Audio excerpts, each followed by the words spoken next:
Let me tell you a story from Japan. This is the story of Kintaro. Kintaro was brilliant. He could see opportunities before anyone else. In the early 2000s, as the internet was booming, Kintaro had a vision for an online platform that connected local artisans directly with global buyers. This was years before Etsy or Shopify was a household name. Kintaro talked about this endlessly. At every gathering, he would passionately explain the artisan's gateway. He refined the logo. He researched shipping logistics. He even mentally picked out the furniture for his future office. Everyone was impressed. Everyone was sure he was the next big thing. But years passed. When asked when he was launching, Kintaro would always have a sophisticated reason. The market in Europe is still unstable. I need to secure a specific investor first. I'm just waiting for this one piece of software to be perfect. He waited for the stars to align. He waited for perfection. And while he waited, the stars kept moving. Other platforms, some not nearly as well conceived as Kintaro's, launched. They were clunky, they had bugs, but they were real. They took action, they learned, they iterated, they grew. Today, Kintaro is a middle-aged manager in a corporate job he tolerates. When he looks at his notebook from 2003, filled with brilliant ideas that were never executed, it doesn't bring him pride. It brings him deep, piercing, suffocating regret. He didn't lose his idea, he lost his potential. He lost his chance to be the pioneer he always claimed to be. He realized, too late, that the perfect moment he was waiting for was the single, messy moment of taking action.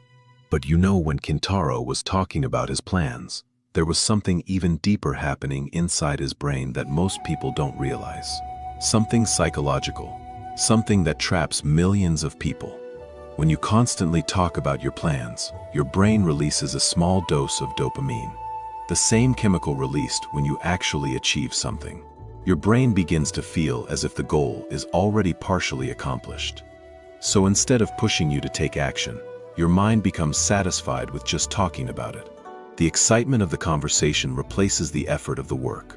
And that's exactly what happened to Kintaro. He talked about his dreams so often that his brain felt rewarded without him doing anything.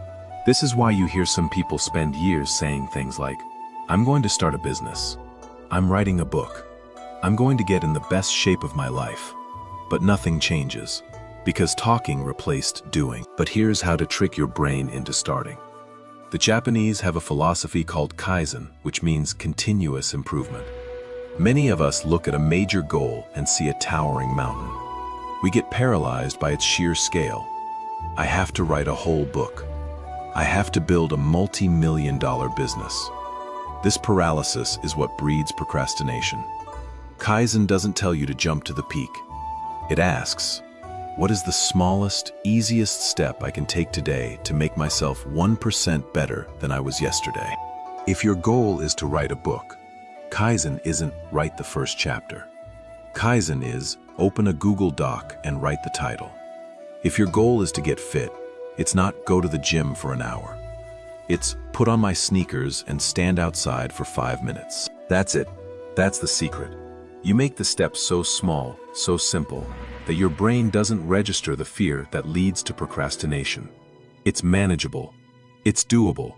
And more importantly, it builds momentum. Don't be like Kintaro. Don't be that person with a million brilliant plans that live only in your head. Don't fall into the trap of talking too much, tricking your brain into feeling success that you haven't earned. Stop waiting for inspiration. Stop waiting for more information. Stop waiting to be ready. Today, right now, as soon as this video ends, write one goal in the comments. Not to announce it, but to remind yourself that today is the day you start. Because the first step toward action is admitting the dream matters enough to begin. Thank you for watching.